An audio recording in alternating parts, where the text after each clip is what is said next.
Why are England defenders not making the grade, it would seem, domestically? And is this a concern in World Cup year for Gareth Southgate? They might kick off the World Cup, incidentally, FIFA tell us, a day earlier. Qatar might take on Ecuador a day earlier. Anyway, that's by the by, doesn't involve England and Wales. Of the 5 centre-backs, Danny, in the squad last summer for Euro 2020, only one of them started in his correct position, and that was Harry Maguire. John Stones at the weekend left on the bench for Manchester City. Ben White, we saw on Friday night at Palace, he was played at right back for Arsenal. Tyrone Mings, we all know what's going on with Tyrone Mings at this precise moment. Not seeing eye to eye with Steven Gerrard. The captaincy taken off him, he didn't feature. Connor Cody dropped from his starting lineup as well. Cody getting a move from Wolves to Everton. Why? Because he wants to play. What's going on with them? I think it's just one of those moments in time. You'll have weekends moving forward where they'll all be playing, but it would be a concern for Gareth and Steve to look at the players at the back and think, are they going to be getting enough game time before the World Cup? Yeah, definitely. You want your players ready. You don't want to be going into a World Cup bringing in 30 or 40 defenders who have had very little game time. Yeah, 100 days to go. And that will come into their thinking as and when it gets closer. So for now, I don't think there's a big concern. We've seen Stones. Sometimes he goes in for 4 or 5 games. Sometimes he comes out. Pep does that a lot. He's put Ake in at the moment. Maguire might have to be rotated a little bit. We don't know yet with Varane. Lindelof, players like that, mixing the team, mixing players up, seeing what combinations he's got at the back. But no, I don't think it's one specific reason. I mean, we're not blessed with brilliant centre halves, but gone are the days where we could list 10 of them who could all play. Yeah. Oh yeah, the list was endless, wasn't it? Back Ferdinand, Terry, yeah, all of them, and that was before Ledley King, Carragher, Solskjaer, 7, 8 centre halves you'd give an England shirt to now. But yeah, it's an area we're a bit light. The irony is we've probably got 3 or 4 of the best right backs, in Europe. When you look at Trent, Kyle Walker, Reece James, I tell you what is a real blessing, and I think I really like him. I've liked him for a long time, but now he looks fit and strong. And under Conte, he's taken him to the next level. Played him a lot of games for the left back position. Is Sessegnon. Yeah. His performance at the weekend. Wow, he looked powerful. Yeah. He looked a real specimen. And I'm telling you now, technically, he's fine. He's perfect. Eric Dyer coming on a game as well. Yeah, Dyer's so others are beginning to shine. Dyer's a good shout. Where is your head with Tyrone Mings? We spoke about this with Souness the other day. He didn't hold back, did he, Simon? No, he was not having him. Tyrone Mings gets the captaincy taken off him by Gerrard, and Gerrard gives his reasons for it. And Mings gives his reasons. Whether they were his words on social media is another matter. We trust that they were. We noticed Aston Villa legend Paul McGrath spoke about this. He said Mings is good enough for Villa. In my opinion, he ticks all the boxes. So how do you lose the armband and then your place in seconds? You don't.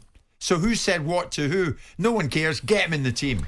Well, I think sometimes if you're going to be left out and you're captain, you're going to get the armband taken off you. It can be the other way round. You don't necessarily say, I'm taking the captaincy and I'm going to drop you. He probably thought, I'm going to leave him out, so I can't have my captain on the bench, so I'm going to take the armband off him. That happens a lot. I think he's a Premier League defender. I understand that every club has to have competition for places. I wouldn't want him to leave. You have an injury there to the 2 who were there, and he's next in for me. I think he's got good talent. I think he's great physically. When his concentration levels are his problem. Sometimes he switches off. Yeah, but all of a sudden you're talking about him like he's cover. Well, for the time being, otherwise, every time you get left out of the team at any level, you jump ship.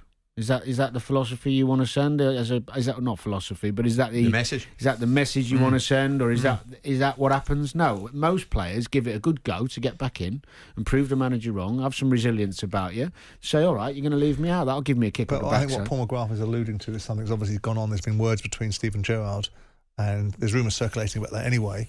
And ultimately, Steven Gerrard is taking a sort of small man mentality by dropping the player on the back of some words on the training ground rather than the player's performance. I very much doubt that would happen for more than a game. That's why I was going to put it across to you. And Gerrard also made an observation about when he comes and looks me in the eye, then we'll have a conversation about things. Now, that's a very strong statement to say. When you say to another man, when you look me in the eye, it means that you're not looking me in the eye. It means you haven't got the substance to do it. So Gerrard has made it slightly spiky in his observations. I'm not, and I bow to far greater knowledge from you, I'm not in the camp of believing that Tyrone Mings is an elite defender. I think he's a Premier League defender, but I don't think if you want to go on a journey of Aston Villa being a side that's going to rattle around in the top 10, top 8, top 7, top 6, which is what I imagine their ambitions are, I don't think Tyrone Mings is going to get there. Well, you could argue none of their centre-halves would get them to the top 6, if I'm being honest, with the competition they've got at the moment. But you still need a good depth in your squad, and he gives you that. He's a presence. He's got a bit about It's a huge him. ask. If the position is that he's suddenly become more cover than starting lineup For him to stay, you've gone from captain to also ran to on the bench. Yeah. And I'm the last person in the world to advocate a player throwing his toys out the pram when he's got contractual obligations. But I could also understand that if you're you're sent to Coventry and you're not even going to get in the side, it's a difficult one to swallow. You've gone from feast to famine. Well, I mean, there is a chance, and I don't know the dynamics there. I haven't spoken to Stevie for a while, but there's a chance he could be testing him and see what he's got about him. I mean, I was part of the Liverpool team when Houllier walked in the dressing room one game in the Champions League game at half-time and said to Stevie, "You're coming off," and dropped him for 5 games. And he did it to see how he was going to react. And it was a shock to everyone. And I'm not putting Mings in the same bracket as Gerrard. How did Gerrard react? He trained hard. He got his head down. He was fuming.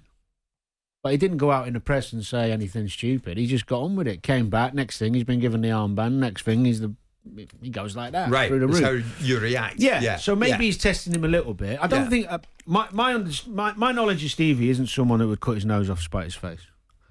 It wouldn't be. It wouldn't. But he is ruthless. He's ruthless. But if he sees a reaction from Mings and he starts putting it in and the other lads aren't at it, he'll put him back in. Well, that's true, Simon, isn't it? The ball's in Mings' court now. It's over at you. What can you show me? What can you do for me? If what you're saying is, which could be true, and they've had a big dust-up and it's done, and he's disrespected him, I don't think you'd have seen him on the bench if it was done like that. If they'd fallen out properly, you're gone. I've had it where I've fallen out with a manager, and the next thing, you're training with the kids. Whether it's right or wrong, that was their decision. Who did that to you? I've had it twice. I had it with Curbs for a while at Charlton. I had it with a lad who came in at Blackburn called Michael Appleton. Michael Appleby. Appleton. Yeah. Appleton, yeah, I remember. Both of them Oxford. Absolutely right with the decisions they made. How were the kids that you trained with? Brilliant. Yeah. I enjoyed it, actually. What do you actually do in a situation like this when you end up training with a kid? You go over there and give it, I hate this place. Do you know what you do is Here comes now the cautionary tale. Yeah,